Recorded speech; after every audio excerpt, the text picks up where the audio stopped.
It's a surprising claim that is being made by the Chinese foreign minister that Beijing mediated between India and Pakistan during Operation Sindoor. I demand that the Modi government must rebut this claim officially and assure the country that no third-party intervention is acceptable. All of us know in the country that China supplies 81% of weapons to Pakistan and provided real-time intelligence during Operation Sindoor. And now it claims to be mediator. How can that be acceptable to any Indian, any proud Indian? And this cannot be taken silently by the country. And China wants to place India and Pakistan at the same level and is trying to project itself as some sort of a superpower in South Asia. So I want to know from the Modi government, is this what the Prime Minister agreed with the Chinese government when he visited China? And now this is a second statement which has come from a leader of a foreign country after Trump. And Trump went on hammer and tongs more than 25 times saying that he was the one who stopped this war. And then he also said that he secured peace. And then he threatened India with sanctions. And now we trade sanctions. Now we have the Chinese foreign minister making a similar claim officially. So I feel this is an affront to India and must be strongly rebutted by the Modi government. And normalcy in ties with China does not mean that it should be at the cost of India's sovereignty. That is completely unacceptable.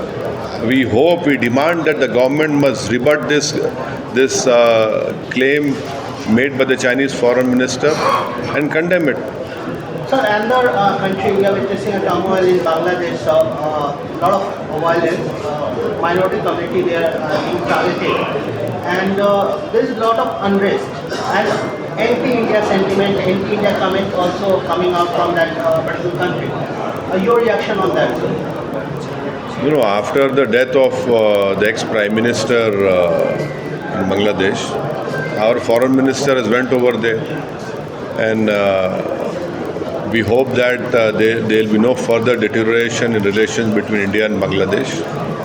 And Bangladesh stability is very important for India's security, as I have stated earlier, especially in Northeast area. And yes, it is a fact that there are many forces which are inimical to India right now in Bangladesh. But this is a real test for this Modi government, that the relationship which we had with Bangladesh, a good, strong, stable Bangladesh having good relations with India is very important. And we hope that Mr. Narendra Modi's government will ensure that it happens, that the relationship, gets back to what it was before. And so this is an opportunity and a challenge for the Modi government. तो ये इसलिए इस तरह की बकवास कर रहे हैं क्योंकि इनको मालूम कि उत्तर प्रदेश की सरकार उनको कुछ नहीं करेगी, केंद्र की सरकार आंख बंद कर लेगी, कान बंद कर लेगी।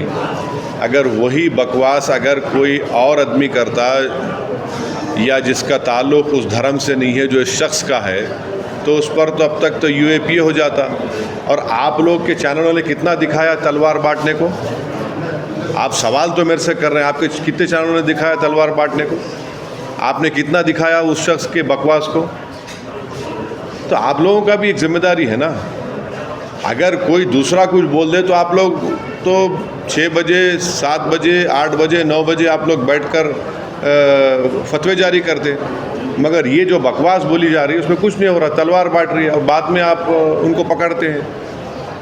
भाई तलवार अगर बांट रहे हैं तो फिर ये तो कानून को अपने हाथ में सामने ले रहे हैं। बरेली में एक लड़की अपना बर्थडे मनाती है, तो बर्थडे मनाती तो ये कौन है लोग जो घुस के अंदर मारते हैं, लव जिहाद का नाम ले रहे, नौजवान बच्चे हैं बैठे हैं बात कर रहे हैं, पुलिस ने इनको अरेस्ट किया। अरे अरेस्ट करते हैं, इसको अरेस्ट बोलते हैं आप?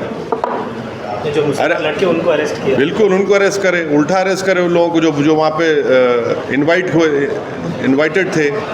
तो ये इनका दोहरा रवैया है बीजेपी सरकारों का कि ये खुली छूट दे चुके हैं विजिलेंटीज को कि आप जो चाहे करो हिंदुत्व के नाम पर। सर से हाँ? 8 लोगों की मौत हुई है पानी के प्रदूषण की वजह से इंदौर में। उसको लेकर क्या कहें? तो अब इन लोगों को खाली बुलडोज़र की फिक्र है, खाली बुलडोज़र से घर तोड़ना चाहते हैं। किसी मुसलमान पे इल्ज़ाम लगा तो उसको लाकर पीटते और घर तोड़ देते। तो ये इनकी गवर्नमेंट ऐसे ही है कि ये लोग बेसिक एमिनिटीज़ जो है जिसको इंसान को ज़रूरत पड़ती है, एक साफ़ पीने का पानी मुहैया नहीं कर सकते ये लोग। तो ये तो मध्य प्रदेश सरकार की सरासर नाकामी है कि 2000 हम 26 में आ गए और 2026 में हम विश्व गुरु के दावे करते हैं और गंदा पानी पीकर लोग मर जाते हैं। तो ये तो इनको चुल्लू भर पानी में डूब मरने की ज़रूरत है बीजेपी के इन तमाम लोगों को जो हमेशा बुलडोज़र इस्तेमाल करते, कभी एनकाउंटर का नाम करते। तो अब ये इनको बताना पड़ेगा देश को। सर तलवार बांटे जा रहे हैं, खुलेआम वीडियोस बनाई जा रही हैं। यति नरसिंहानंद ने भी लेकर मुद्दा काफ़ी बढ़ रहा है। आप भी वहाँ पर ज़्यादातर होते हैं दिल्ली में, तो उसको लेकर क्या कहेंगे, सरकार से क्या सकते? तो बोलिए। अब तो वहाँ जहाँ पर सेंटर्स हैं जहाँ पे एयर क्वालिटी टेस्ट करते हैं वहाँ पे पानी मार रहे हो लोग, इसकी फिक्र ही नहीं है उन लोगों को। भाई आप क्यों आप मिनिमम तो ये कर सकते ना कि जितने अतराफ में टोल गेट्स को फ्री कर दीजिए ना। आप वर्क फॉर्म जो छोटे बच्चे स्कूल्स में हैं, अब तो खैर छुट्टियां हैं न्यू ईयर क्रिसमस के, आप स्कूल से उनको पढ़ाइए छोटे बच्चों को। आप गवर्नमेंट के कई एम्प्लॉयज़ को वर्क फ्रॉम होम कर सकते हैं। ये चीज़ें आप कर सकते हैं, आप नहीं करना चाह रहे। जितने टोल गेट से फ्री क्यों नहीं करते आप जनवरी एंड तक उसको? आप जो बच्चे प्राइमरी स्कूल के उनको घर से पढ़वाइए। ये करना ही नहीं चाहते, फिक्र ही नहीं है। इनके प्रायोरिटीज़, इनके तरजीहात कुछ और हैं। गवर्नेंस के ऊपर इनकी कोई तवज्जो नहीं है और ये तो नस्लें ख़राब हो रही हैं, बर्बाद हो जा रही हैं वहाँ पर। सर